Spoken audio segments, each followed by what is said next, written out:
উপজেলা নির্বাচনে আওয়ামী লীগ প্রার্থীদের জয় জয়কার। এবার ভোট পড়েছে ৩৫%, জানালেন সিএসি। রিমালের তাণ্ডবে প্লাবিত পটুয়াখালীর ৮০% এলাকায় এখনো পানিবন্দী হাজারো পরিবার। আজ ক্ষতিগ্রস্ত এলাকা পরিদর্শনে যাবেন প্রধানমন্ত্রী। শিক্ষার্থীদের স্বার্থের বাইরে যাওয়াতেই বিশ্ববিদ্যালয়ের দুর্নীতি, বললেন শিক্ষামন্ত্রী। রাজনৈতিক নিয়োগও দায়ী, বলছেন শিক্ষাবিদরা। নিত্যপণ্যের বাজারে অস্থিরতা কাটেনি, দফায় দফায় বাড়ছে দাম, উঠানামা করছে কাঁচামরিচ। ঘূর্ণিঝড়ের প্রভাব পড়ার আশঙ্কা বিক্রেতাদের। এবং পাট পণ্য রপ্তানি করে $25 বিলিয়ন রপ্তানি আয় সম্ভব, বলছেন বিশেষজ্ঞরা। বাজেটে প্রয়োজনীয় পৃষ্ঠপোষকতার পরামর্শ। দেখছিলেন শিরোনাম সংবাদ সকালের, সঙ্গে আছে আমি শারমিন নান্সি। এবারে বিস্তারিত। উপজেলা পরিষদ নির্বাচনে তৃতীয় ধাপেও আওয়ামী লীগের জয় জয়কার। প্রথম দুই ধাপের মতো এবার বেশিরভাগে বিজয়ী হয়েছেন ক্ষমতাসীন দলের নেতাকর্মীরা। সহকর্মীদের তথ্যচিত্রে শুভশ্রী রায়ের ডেস্ক রিপোর্ট। বুধবার সন্ধ্যার পর থেকে এক এক করে আসতে থাকে উপজেলা ভোটের ফল। পছন্দের প্রার্থী জয়ী হবার খবরে উল্লাসে ফেটে পড়েন কর্মীরা। তৃতীয় ধাপের এ ভোটে চট্টগ্রামের চন্দনা এসে আবু আহমেদ চৌধুরীকে হারিয়ে জয়ী হয়েছেন জসিমউদ্দিন আহমেদ। ফেনী সদরে চেয়ারম্যান পদে জয় পেয়েছেন সুসেন চন্দ্র শীল। আরেক উপজেলা দাগনভূঞার চেয়ারম্যান হলেন দিদারুল কবির রতন। আর সোনাগাজীতে বেসরকারিভাবে নির্বাচিত জহিরুদ্দিন মাহমুদ লিপটন। কুমিল্লার দেবিদারে ৯২,৪৭০ ভোট পেয়ে জয়ী হয়েছেন মোহাম্মদ মামুনুর রশিদ। বুড়িচংয়ে আকলাক হায়দার, ব্রাহ্মণপাড়ায় আবু তৈয়ব অপি আর মুরাদনগরে নবনির্বাচিত চেয়ারম্যান হলেন হাসানুল আলম সরকার। রাজশাহীর পবায় আনারসপতিকে বিজয়ী হয়েছেন ফারুক হোসেন ডাবলু।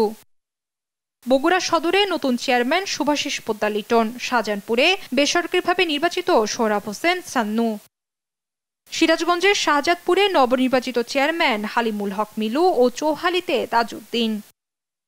লালমনিরহাট সদরে কামরুজ্জামান সুজন আর সুনামগঞ্জে দেওয়ানাল তানভীর আশরাফি চৌধুরী।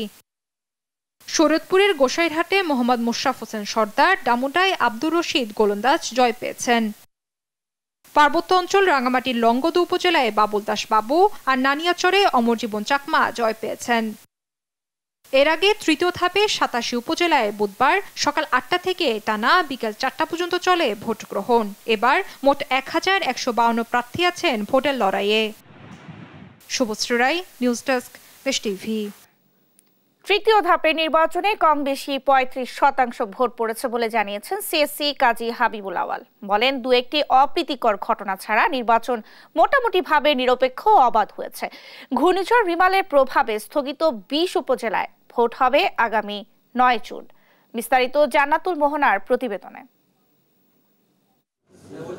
ষষ্ঠ উপজেলা পরিষদ নির্বাচনের তৃতীয় ধাপে ৮৭ উপজেলায় নতুন জনপ্রতিনিধি বেছে নিতে ভোট গ্রহণ সম্পন্ন হয়েছে।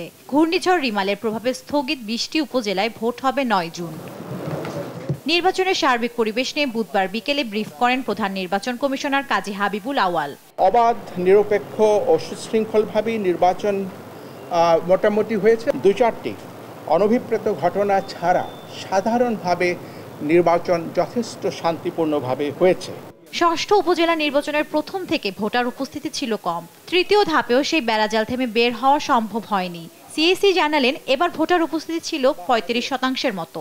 পর্যালোচনায় এটা 35+ হতে পারে, কারণ নিশ্চিত করে বলতে আরো হয়তো ২০-২৫ ঘন্টা সময় লেগে যেতে পারে। ভোটার উপস্থিতি কেন কম এমন প্রশ্নের জবাবে সিএসি বলেন, এটা বিশ্লেষণ করা রাজনীতিবিদদের কাজ। কমিশন কেবল পদ্ধতি নিয়ে কাজ করে। বিশ্লেষণ রাজনীতিবিদরা করবেন। জান্নাতুল মোহনা, দেশ টিভি, ঢাকা। চতুর্থ ধাপে আগামী ৫ জুন উপজেলা নির্বাচন অনুষ্ঠিত হবে। এই নির্বাচনে ময়মনসিংহের এক চেয়ারম্যান প্রার্থীর পক্ষে প্রভাব বিস্তারের অভিযোগ উঠেছে পরিকল্পনা মন্ত্রী মেজর জেনারেল অবসরপ্রাপ্ত আব্দুস সালামের বিরুদ্ধে। এ নিয়ে পক্ষে বিপক্ষে সংবাদ সম্মেলনে অভিযোগ পাল্টা অভিযোগে উত্তপ্ত নির্বাচনের মাঠ।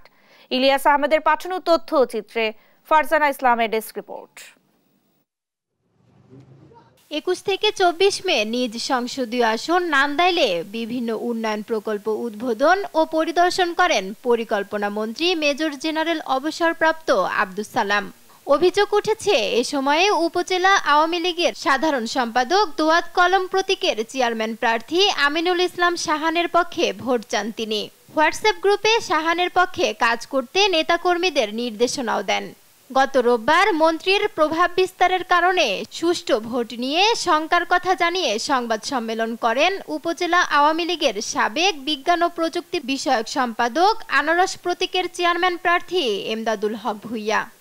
মিটিং করে উনি সিদ্ধান্ত দিয়েছে যা এ নিয়েও তার প্রার্থীকে ফাঁস করাতে হবে জনাব আমিনুল ইসলাম শাহানকে। এতে আমরা যারা প্রার্থী রয়েছি আমরা মনে করি এটা সুষ্ঠু নির্বাচন হবে না। মন্ত্রী মহোদয়ের কথা বললিয়া এবং এই সরকারের কথা বললিয়া আওয়ামী লীগের সাধারণ সম্পাদক তিনি দোয়াত কলম মার্কার চেয়ারম্যান প্রার্থী তিনি এবং ওনার কর্মীরা সেই প্রভাব কাটাচ্ছেন। তবে মঙ্গলবার পাল্টা সংবাদ সম্মেলন করে নির্বাচনে পরিকল্পনা মন্ত্রীর কোনো হস্তক্ষেপ নেই বলে জানিয়েছেন আমিনুল ইসলাম শাহানের নির্বাচন পরিচালনা কমিটির সমন্বয়ক। সাংবাদিক সম্মেলন করে মন্ত্রী মহোদয় এবং আমাদেরকে কতিপয় কিছু নেতাদেরকে নিয়ে যে মন্তব্য তিনি করেছেন সেটা সম্পূর্ণ তার ব্যক্তিগত এবং মিথ্যাচার ছাড়া আর কিছু নয়। আমার এবং মন্ত্রী মহোদয়ের ছবি ব্যবহার করে কোথায় পোস্টার আমি ব্যবহার করি না, যদি কেউ করে থাকে সেটা আমার প্রতিপক্ষ যারা তারা হয়তো সেটা করে থাকতে পারে আমার ধারণা। কোথায় কখনো আমার পক্ষে কোনো কথা বলছে বলে আমার জানা নেই এবং আমি কোথায় ওনার সাথে উপস্থিত ছিলাম না। মন্ত্রীর ছবি ব্যবহার করে আচরণবিধি লঙ্ঘন করায় দোয়াত কলম প্রতীকের প্রার্থী আমিনুল ইসলাম শাহানকে শোকজ করা হয়েছে বলে জানিয়েছেন সহকারী রিটার্নিং কর্মকর্তা। নির্বাচনের প্রভাব বিস্তার করা হয়েছে, এটা আসলে ঠিক নয়। ইতিমধ্যে একজন প্রার্থীকে শোকজ করা হয়েছে, তো উনি তার পোস্টারে আচরণ বিধিমালা লঙ্ঘন করেছেন। সেজন্য এরকম যদি কোনো অভিযোগ থাকে আমরা আইনানুগ ব্যবস্থা নেব। এ বিষয়ে পরিকল্পনা মন্ত্রীর সঙ্গে মুঠোফোনে বারবার যোগাযোগের চেষ্টা করেও তাকে পাওয়া যায়নি। নিউজ ডেস্ক, দেশ টিভি। শিক্ষা প্রতিষ্ঠান সহ মন্ত্রণালয়ের কোনো ধরনের দুর্নীতির বিষয়ে জিরো টলারেন্স নীতি। অপরাধ প্রমাণ হলেই ব্যবস্থা, কোনো ধরনের ছাড় নেই, সাফ জানালেন শিক্ষামন্ত্রী মহিবুল হাসান চৌধুরী নওফেল। বলেন, শিক্ষার্থীদের স্বার্থের বাইরে গিয়ে নিজেদের স্বার্থকে গুরুত্ব দেওয়ার ফলে বিশ্ববিদ্যালয়গুলো দুর্নীতি হচ্ছে।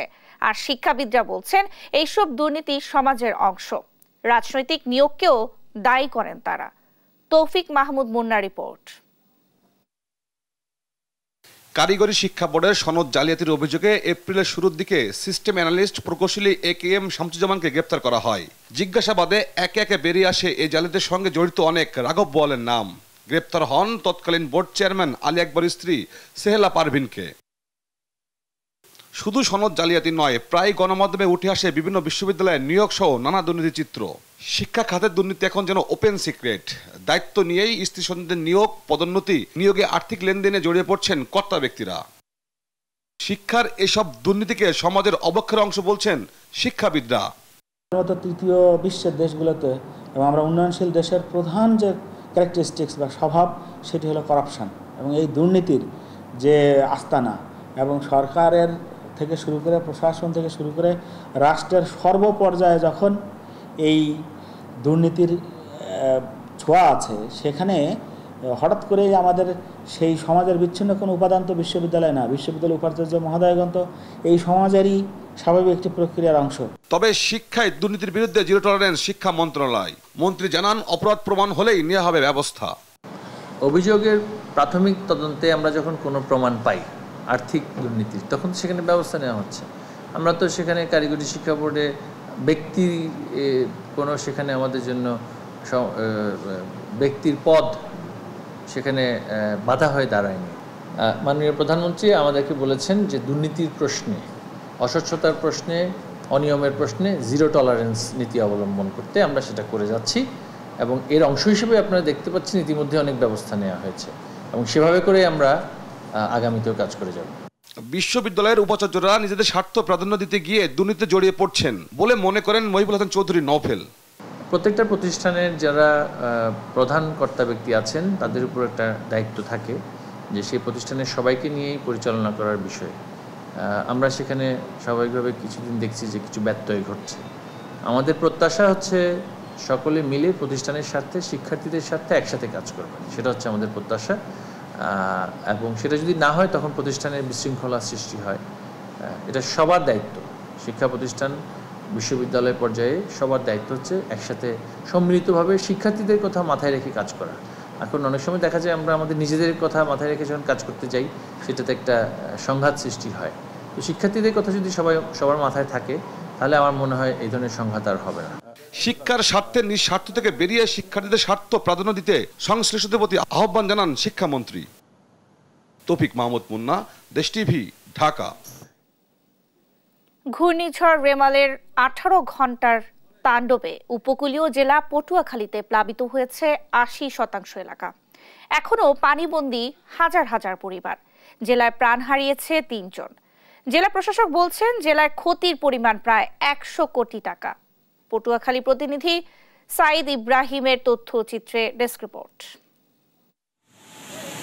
টানা 18 ঘন্টা তাণ্ডব চালিয়ে পটুয়াখালী জেলার উপকূল অতিক্রম করেছে ঘূর্ণিঝড় রিমাল, কিন্তু তার আগে 114 কিলোমিটার বেগে তাণ্ডব চালিয়ে লন্ডভন্ড করে দিয়ে যায় উপকূলীয় জনপদ। ঘূর্ণিঝড় রিমালের আঘাতে বেড়িবাঁধ ভেঙে অতিরিক্ত জোয়ারে প্লাবিত হয় জেলা শহরের অন্তত 50% ব্যবসা প্রতিষ্ঠান ও বসতঘর। আশ্রয় কেন্দ্র থেকে নিজ বাড়ি ফিরলেও এখনো যেন আতঙ্ক তাদের পিছু ছাড়েনি। পানিবন্দিতে অবরুদ্ধ রয়েছে উপকূলীয় অঞ্চলের হাজারো মানুষ।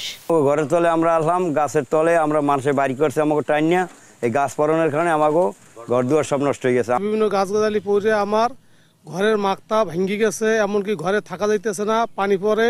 ফসলি জমি ছিল পানিতে তলায় গেছে এবং আমাদের মাছ চাষ করা ছিল, এই যে অনেকগুলো জমিতে মাছ চাষ করা ছিল, অনেক পুকুরে মাছ চাষ করা ছিল, এগুলো সব তলিয়ে একেবারে মাছ চাষ সব কিছু শেষ হয়ে গেছে। চুলো টুলো নাই, রাঁধতে পারি না, আবার খাওয়ানো কষ্ট।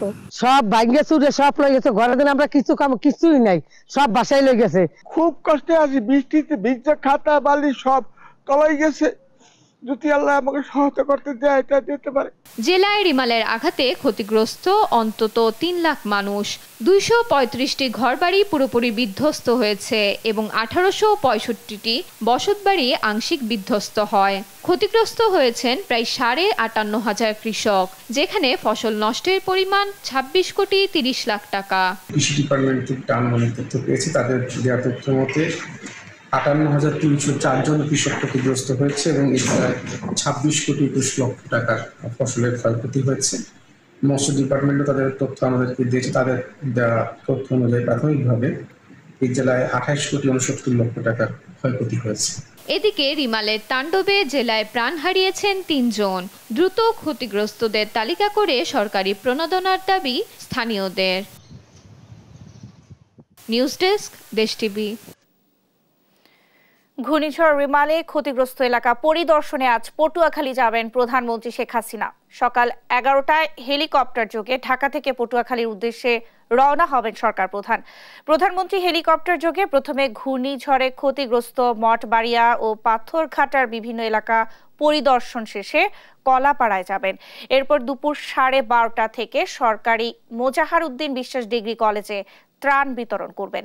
এছাড়া আরও একাধিক কর্মসূচিতে যোগ দিয়ে বিকেল 3টায় ঢাকার উদ্দেশ্যে রওনা হবেন প্রধানমন্ত্রী। এ উপলক্ষে কলাপাড়ায় নেওয়া হয়েছে সর্বোচ্চ নিরাপত্তা ব্যবস্থা। খেপুপাড়া সরকারি মোজাহার উদ্দিন বিশ্বাস কলেজ মাঠে প্রস্তুত করা হয়েছে মঞ্চ। এদিকে বাগেরহাটে ঘূর্ণিঝড় রিমালের আঘাতে জলোচ্ছ্বাসের পানিতে বাঁধ ভেঙে প্লাবিত হয়েছে লোকালয়। এতে জেলার অন্তত 35,000 ঘেরের মাছ ভেসে গেছে। চাষিদের দাবি এতে ক্ষতি হয়েছে অন্তত 73 কোটি টাকা। মৎস্য বিভাগ বলছে ক্ষতি কাটিয়ে উঠতে চাষিদের নানাভাবে দেয়া হচ্ছে পরামর্শ। সহকর্মী SS সোহানের তথ্যচিত্রে সালমা জাহানের ডেস্ক রিপোর্ট। চারিদিকে শুধু পানি আর পানি, দেখে মনে হচ্ছে অথই সাগর, যেখানে মৎস্য ঘেরে চাষিদের স্বপ্ন মিশে গেছে রিমালের তাণ্ডবে। মোরেলগঞ্জ উপজেলার বহরবুনিয়া এলাকার বিভিন্ন মৎস্যঘেরের চিত্র এটি। শুধু বহরবুনিয়া নয়, বাগেরহাট জেলার রামপাল, মোংলা, মরেলগঞ্জ, বাগেরহাট সদর ও কচুয়া উপজেলা চিত্র একই, পানিতে নিমজ্জিত মাছের ঘের। ঘূর্ণিঝড় রিমালের জলোচ্ছ্বাসের পানিতে জেলার 35,000 ঘেরের মাছ ভেসে গেছে পানিতে। এতে চাষিদের ক্ষতি হয়েছে প্রায় 73 কোটি টাকা। এলাকার সব চাষি এখন নিঃস্ব, পুঁজি হারিয়ে দিশেহারা তারা। অনেক ঋণ দেনা দেয় করে এই মাছগুলো ছাড়া সব চলে গেছে। 170 বিঘা জমির এতে আমার 50 লক্ষ টাকা ক্ষয়ক্ষতি হয়েছে। গলদা চারা ছিল প্রায় আপনার 15,000, তারপর বাগদা চারা ছিল প্রায় 20 কার্টন, তারপরে সাদা মাছ ছিল প্রায় 1 লাখ টাকার। সব এই বুড়ে ওই জায়গা থেকে গের ভেঙে আমার বেরিয়ে গেছে। মাছ ধরার মুহূর্তে এই মুহূর্তে সমস্ত মাছ নদীতে চলে গেছে। আমার ঘরের উপর হইলে আমার খাট বরাবর পানি হয়ে গেছে প্রত্যেকের, তাহলে মাছ কিভাবে থাকে? মাছ না থাকলে তো আমাকে বাঁচার কোনো কায়দা নেই। তবে ক্ষতি কাটিয়ে ওঠার জন্য চাষিদের বিভিন্ন পরামর্শ দিচ্ছেন বলে জানান এ মৎস্য কর্মকর্তা। চাষিদেরকে চুন প্রয়োগ এবং অক্সিজেন ট্যাবলেট প্রয়োগ করার পরামর্শ দিচ্ছি, কারণ এই সময়টা রোগ বিস্তার দ্রুত হয়। এর জন্য রোগ বিস্তার যাতে দ্রুত না হয়, এজন্য চাষিদেরকে পানি নেমে যাওয়ার সাথে সাথে চুন প্রয়োগ করার কথা আমরা চাষিদের পরামর্শ দিচ্ছি। দেশের সবথেকে বেশি চিংড়ি মাছ উৎপাদন হওয়া জেলা বাগেরহাট, যেখানে পুকুর ও ঘেরের সংখ্যা 1,15,801টি। নিউজ ডেস্ক, দেশ টিভি। সংবাদ সকালে আরো থাকছে। সিন্ডিকেটের কবলে রংপুরের আলুর বাজার, কোল্ড স্টোরেজের দাম বেশি হওয়ার অজুহাত, প্রতিদিনই বাড়ছে দাম, বিপাকে ভোক্তারা।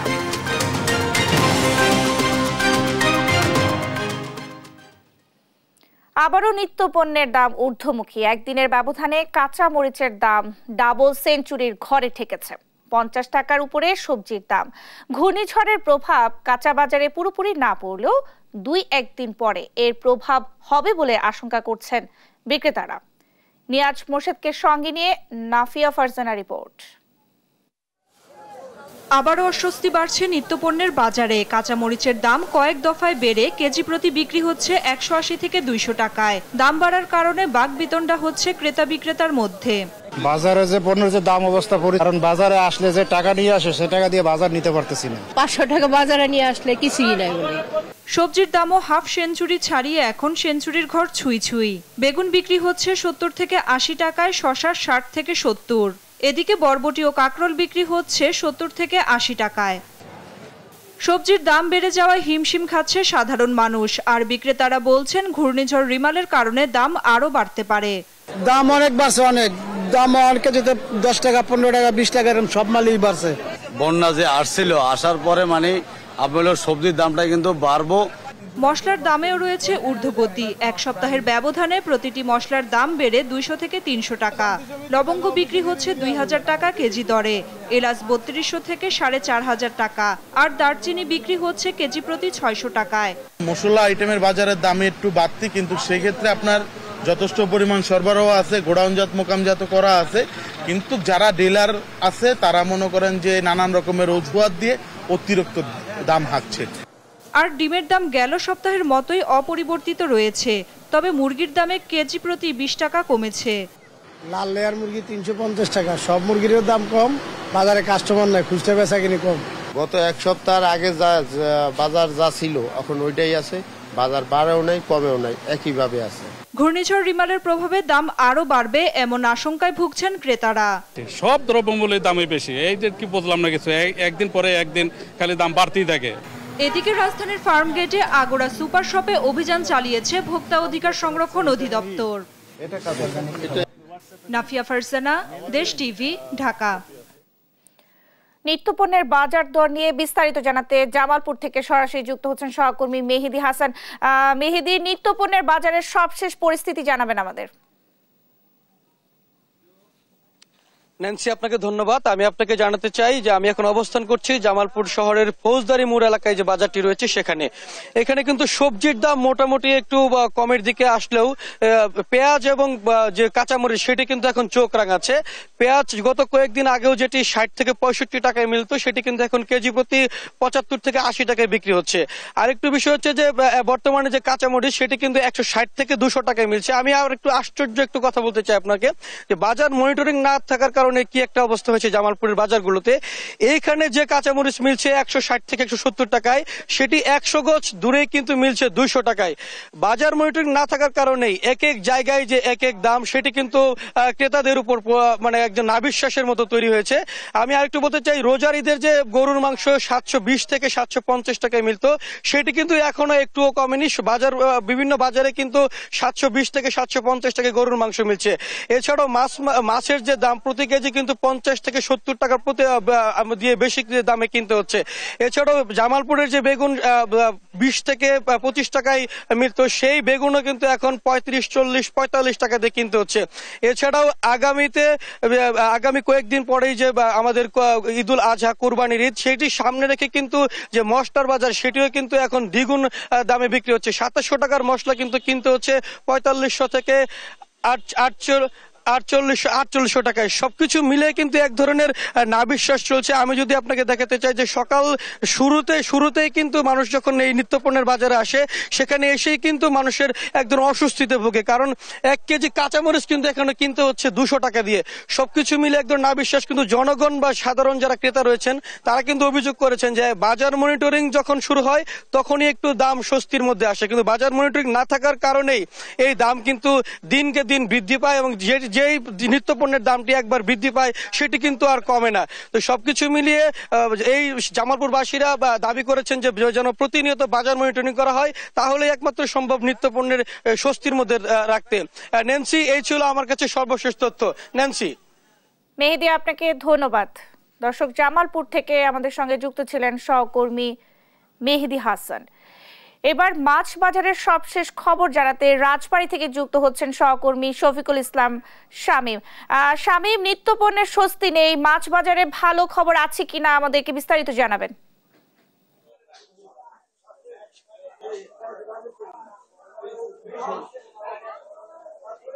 ধন্যবাদ নেন্সি। আপনি যেমন জানাচ্ছেন যে রাজবাড়ী জেলায় মাছের বাজারটির কথাটি যদি বলি, মাছের বাজারে প্রতিদিনই কিন্তু একটু দাম বৃদ্ধি পাচ্ছে বলে ক্রেতা এবং বিক্রেতারা জানাচ্ছেন।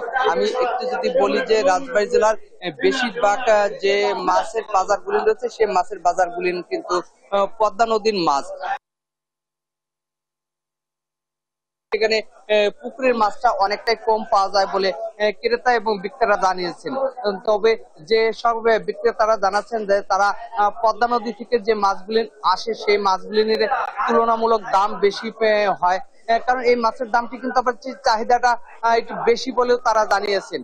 তো এইখানে যে মাছের বাজারটি রয়েছে, সেই মাছের বাজারে 1 কেজি ইলিশের নিচে যে মাছটি রয়েছে সেই মাছের দাম কিন্তু 1200 থেকে 1300 টাকা, আর 1 কেজির উপরে যে ইলিশ মাছটি রয়েছে সেই মাছটি কিন্তু 2500 থেকে 3000 টাকা কেজি দরে বিক্রি করছেন। পাশাপাশি এই যে এখানে যে মাছ আছে, বেলে মাছ আছে, কাতল মাছ আছে, রুই আছে, এইসব যে মাছগুলি রয়েছে সেই মাছের কিন্তু চাহিদাটা বেশি। তবে বিক্রেতারা যে জিনিসটি বলছেন যে এই রাজবাড়ী জেলার যে ক্রেতা রয়েছে সেই ক্রেতা কিন্তু এই মাছের চাহিদাটা কম নাই, কারণ স্থানীয় যারা বাসিন্দা তারা কিন্তু মাছের বাজারে অতিরিক্ত দাম হওয়ার কারণে আসতে পারে না। এই মাছের দামটা বাজারটাই কিন্তু বেশিরভাগ বাইরের ক্রেতাগুলি এসে কিন্তু মাছ ক্রয় করে নিয়ে যায় বলে তারা জানিয়েছেন। আর স্থানীয় যে ক্রেতা রয়েছে তাদের সাথে আমরা কথা বলেছি, তারা জানিয়েছেন যে রাজবাড়ীর যে প্রতিনিয়ত মাছের দাম বৃদ্ধি পাওয়ার কারণে কিন্তু তারা মাছ কিনতে পারে না, কারণ তাদের আয়ের সাথে ব্যয় নাই করতে পারে না বলে তারা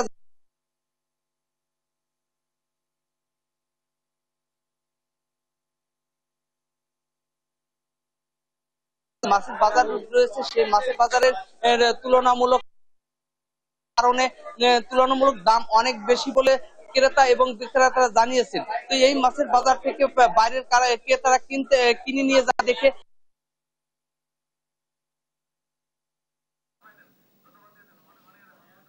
শামীম, আপনাকে ধন্যবাদ। দর্শক, রাজবাড়ী থেকে আমাদের সঙ্গে যুক্ত হচ্ছিলেন সহকর্মী শফিকুল ইসলাম শামীম। এবার বাজেটের খবর।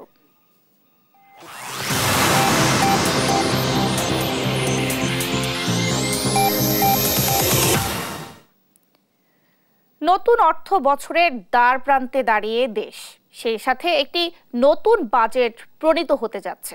চলতি অর্থ বছরের বাজেট এমন একটি সময় আসতে যাচ্ছে যেখানে বিশ্বজুড়ে অর্থনীতির একটি দুঃসময় চলছে।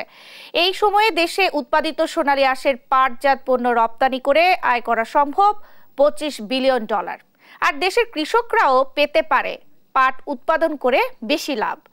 বিস্তারিত ইফতেখার রেজা রিপোর্টার। প্রতি অর্থবছরের বাজেটে শিল্প, অবকাঠামো, যোগাযোগ সহ বিভিন্ন খাতে অতি গুরুত্ব দেওয়া হলেও বরাবর উপেক্ষিত থেকেছে সোনালী আঁশ খ্যাত পাট। অথচ বিশ্ববাজারে রয়েছে এ কৃষি পণ্যের ব্যাপক চাহিদা। পাট পণ্য রপ্তানি করে আয় করা সম্ভব $25 বিলিয়ন। খাত সংশ্লিষ্টরা বলছেন, পাট নীতি ঢেলে সাজালে কমবে কাঁচামাল রপ্তানি, বাড়বে দেশীয় উৎপাদন। পৃষ্ঠপোষকতা পেলে পাট পণ্যে বৈচিত্র্য যেমন আসবে, তেমনি ব্যবহারও বাড়বে বলে মনে করেন ব্যবসায়ীরা। ভারতে এই ক্ষেত্রে আপনার 22% ক্যাশ ইনসেন্টিভ দেওয়া হচ্ছে সরাসরি যারা পাট উৎপাদন করে ভ্যালু এডিশন করতেছে। রপ্তানিকারকদের ক্ষেত্রে কোনো ধরনের শ্রেণী বিন্যাস নেই, সবাই একই ধরনের সুযোগ সুবিধা পাচ্ছে। এমন একটা ফ্ল্যাট রেট আমাদের করে দেওয়া উচিত। নীতি পরিবর্তনের সাথে বিজেএমসির মিলগুলো ঢেলে সাজানোরও পরামর্শ আসছে। আমাদের আবারও এই বিজেএমসির যে বন্ধকৃত যে মিলগুলো আছে, এই মিলগুলোকে চালু করতে হবে। চালু করার ক্ষেত্রে বিএমআরআই করতে হবে। যে এই মেশিনারিজগুলো আছে, পুরনো মেশিনারিজ, এগুলোকে একটু ঢেলে সাজিয়ে উন্নত মেশিনারি সেট করে ফাইন ফেব্রিক কিভাবে তৈরি করা যায় সেই জন্য আধুনিকীকরণ করতে হবে। পণ্যের বিকাশে আগামী বাজেটে তৈরি পোশাক খাতের মতো পাটেও বিশেষ পৃষ্ঠপোষকতা প্রয়োজন বলে মনে করেন অর্থনীতিবিদরা। আরএমজি ওনারা তারা যেভাবে সহজেই ঋণ পাচ্ছেন, তারা বিভিন্ন রকমের আর্থিক সুযোগ সুবিধা পাচ্ছেন, ওইগুলোকেই যদি আমরা এই যে পাট বৈচিত্র্যমুখী যে পণ্য তাদের জন্য দিতে পারি, আগামী অর্থ বছরে যদি এরকম একটা ব্যবস্থা থাকে যে যারা পাট বহুমুখী পণ্য রপ্তানি করছেন, তো তাদের জন্য আমরা এই ঠিক গার্মেন্টসের মতো করে আর্থিক সুবিধা আমরা তাদেরকে দিব। তাদের জন্য লোনের অ্যাক্সেসটা ভালো থাকবে, তারা এলসি করতে পারবেন সহজে। তো এইগুলো করতে পারলে আমি মনে করি যে খুব সহজেই এই খাতটাকে বা বিশেষ করে পাট এবং চা, চামড়া, এই জিনিসগুলোকে আমরা একটু নতুন করে আবার নিয়ে আসতে পারি। আর পাট পণ্য বিশ্ববাজারে পৌঁছে দিতে বিদেশে বাংলাদেশের দূতাবাসগুলো বড় ভূমিকা রাখতে পারে বলেও মনে করেন তারা। ওয়ার্ল্ড ট্রেড সেন্টারের মতো করে আর কি একটা ট্রেড সেন্টার, ব্রেজের ডিসপ্লে সেন্টার, এবং যেখানে সারা পৃথিবীর যারা ব্যবসা করেন তারা আসবেন, এসে দেখবেন আমাদের পাট পণ্য, বিশেষ করে বৈচিত্র্যমুখী পণ্য। এই ধরনের কথাবার্তা হচ্ছিল বেশ কয়েক বছর ধরে, কিন্তু খুব দুঃখজনকভাবে আমাদের এই কাজটা হলো না। তো এখন একটা যদি বরাদ্দ রাখা যায় যে এই ধরনের একটা ইন্টারন্যাশনাল ডিসপ্লে সেন্টার থাকবে, যেখানে এসে বাংলাদেশের পাট পণ্যগুলো বিদেশিরা দেখবেন, ব্যবসায়ীরা তারা দেখে তখন অর্ডার করবেন। পাট পণ্যের বাজার আগামীতেও শুধু বাড়বেই, এ প্রত্যাশার কথাও জানান খাত সংশ্লিষ্টরা। ইফতেখার রেজা, দেশ টিভি, ঢাকা। মৌসুম শেষ না হতেই সিন্ডিকেটের দখলে রংপুরের আলুর বাজার। কোল্ড স্টোরেজে দাম বেশি এমন দোহাই দিয়ে প্রতিদিনই দাম বাড়াচ্ছেন পাইকারি বিক্রেতারা। স্টোরেজ কর্তৃপক্ষের দাবি, গেল বছরের তুলনায় 30% আলু কম রেখেছেন চাষিরা, সঙ্গে বেড়েছে বিদ্যুৎ বিল, তাই ভাড়া বাড়িয়েছেন তারা। এ নিয়ে ভোক্তা পর্যায়ে চরম অসন্তোষ দেখা দিয়েছে। মাহমুদ রকির তোলা ছবিতে রফিকুল ইসলামের রিপোর্ট। আবহাওয়া অনুকূলে থাকায় এবার রেকর্ড পরিমাণ আলু উৎপাদন হয়েছে রংপুরে। এ অঞ্চলের 5 জেলায় 1,06,02 হেক্টর জমিতে 16,11,354 মেট্রিক টন আলু উৎপাদন হয়েছে। বর্তমানে রংপুরের 40টি হিমাগারে 3,25,000 মেট্রিক টন আলু মজুদ রয়েছে। চাষিরা বলছেন, দেশের অন্যান্য জেলায় হিমাগারগুলোয় আলুর বস্তা প্রতি ভাড়া 180 থেকে 200 টাকা পর্যন্ত নেওয়া হলেও রংপুর অঞ্চলে নেওয়া হচ্ছে 380 থেকে 385 টাকা। স্টোর মালিকরা আমাদের ভাড়া যেন কমিয়ে দেয়, আমরা কৃষকরা ভাড়া কমাইলে আমরা আগামী বছর আলু করতে উৎসাহিত হব। কোলেস্ট্রল ভাড়া কমানো হোক, অন্য অন্য জেলায় যে পরিমাণে কোলেস্ট্রল ভাড়া নেওয়া হয় রংপুরেও সেই পরিমাণে কোলেস্ট্রল ভাড়া নেওয়া হোক। হিমাগারের ভাড়া বৃদ্ধিতে এর প্রভাব পড়েছে পাইকারি ও খুচরা বাজারে। 1 মাস আগে 5 কেজির কার্ডিনাল আলু পাইকারিতে 180 টাকা বিক্রি হলেও সে আলু এখন 230 টাকা। 210 টাকার শিল 310 টাকা, 210 টাকার ঝাউ 300 টাকায় বিক্রি হচ্ছে। কৃষক এবং পাইকারি বিক্রেতারা বলছেন, হিমাগারগুলো এবছর বস্তা প্রতি ভাড়া বাড়িয়েছে 100 টাকার বেশি। আগে যে জমির আলু ছিল, এখন তো জমির আলু নাই, এখন কোলেস্ট্রল থেকে আনতেছি, এখন কোলেস্ট্রল ভাড়া বাড়িয়ে দিয়েছে, এখন ওই জন্য আলুর দামটা বেশি। সাধারণ ক্রেতারা বলতেছে দাম বেশি, আমরাও বলতেছি যে দাম বেশি দিয়ে কিনতেছি, এই জন্য দাম বেশি। ভরা মৌসুমে লাগামহীন আলুর দামে ক্ষুব্ধ সাধারণ মানুষ। এখনো তো আলুর সিজন শেষই হয়নি, এই সময় যদি আলুর দাম এত হয়, সামনে তো আমরা ভয়ানক পরিস্থিতিতে পড়তে চলেছি মনে হচ্ছে। ভাই কাল আসলে 220, আজ হয়ে গেছে 230, 10 টাকা বাড়ি গেছে একদিনের ব্যবধানে। দিন যায় খালি বাড়ে চল, কমে চল না কোনো জিনিসের দাম। তবে হিমাগারে ভাড়া বৃদ্ধির বিষয়কে যৌক্তিক বলছে মালিক সমিতি। আর বেশি দাম নিলে প্রয়োজনীয় ব্যবস্থা নেওয়ার কথা বলছে প্রশাসন। আমাদের হিমাগারে 70 কেজি আলু বস্তা ধারণ ক্ষমতা সম্পন্ন বস্তা সংরক্ষণ করাতে আমাদের সংরক্ষণ ক্যাপাসিটি কমে গেছে। কাজেই ওই জন্য অন্য অন্য জায়গার তুলনায় আমাদের এখানে ভাড়াটা একটু বেশি সেই পরিমাণে। হুট করে হিমাগারে আলুর বস্তা প্রতি যে ভাড়া সেটা যে বৃদ্ধি করেছে, সেটা আমরা গত মে মাসের 5 তারিখে আমরা মন্ত্রণালয়ের দৃষ্টি আকর্ষণ করে চিঠি দিয়েছি। তো আমরা আশা করছি যে একটা সহনশীল অবস্থায় চলে যেতে পারবো ইনশাআল্লাহ। বাজার সিন্ডিকেটের নিয়ন্ত্রণে যাওয়ার আগেই প্রয়োজনীয় ব্যবস্থা নেওয়ার দাবি সচেতন মহলের। রফিকুল ইসলাম, দেশ টিভি, রংপুর। সংবাদ সকালে আরো থাকছে। ভারতকে বিশ্বের তৃতীয় বৃহত্তম অর্থনীতির দেশে পরিণত করতে চান মোদি, পশ্চিমবঙ্গের শেষ জনসভা।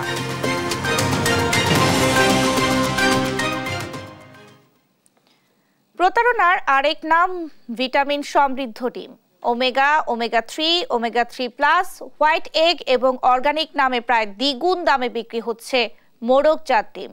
সুপার শপগুলো বাড়তি দাম রাখলেও ডিমের গুণ বা মানের বিষয়ে কোনো তথ্য প্রমাণ দেখাতে পারেনি। কোনো সার্টিফিকেট নেই সরবরাহকারী প্রতিষ্ঠান রেনেটা এগ্রোর কাছেও।